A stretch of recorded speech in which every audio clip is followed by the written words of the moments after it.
Alright, I'm here with my dad.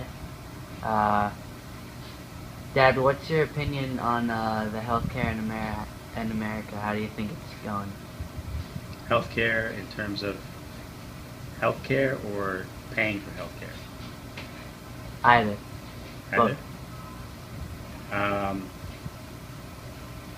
Paying for healthcare is getting more expensive because they've just increased demand um, and supply has stayed the same. So they just added millions of people to the healthcare system, and the supply of doctors has stayed the same. So costs are still continuing to go up, and care is not getting better. So if they created more competition and allowed insurance companies to sell across state lines, which they don't allow now, they could create more competition and lower the cost of healthcare. And they also need to limit what people can sue doctors for, so that the costs for healthcare insurance aren't so high, because costs for healthcare continue to go up because there's not enough competition.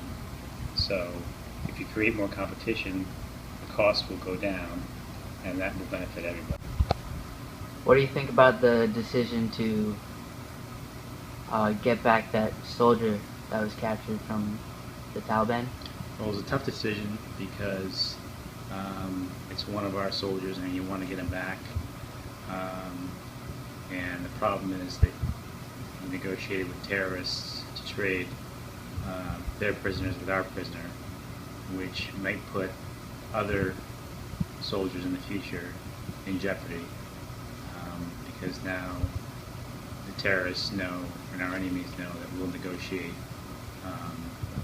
with people who kidnap our prisoners and our citizens. What would you have done? It's hard to say. I think that's a tough job to make that call, because you're beholden to the parents of that kid, the soldier, and I don't know all the facts. And I think I would weigh it very carefully in terms of what to do to get that soldier back, but also remember that we have to protect our soldiers in the future from getting kidnapped and our citizens from getting kidnapped, and try our best to find that soldier without actually giving up prisoners of the enemy. How do you think we should fix the national debt? Well, the real problem with the national debt is that we're not able to touch Social Security and Medicare, which are entitlements, and that's the lion's share of our future debt. So we need to figure out a way to restructure those two items, because they're built for a different time, and with different demographics that the country had at the time. So those are the two things that politicians need to attack, but they're all afraid to do that because the voting power of people in that age group in the United States is very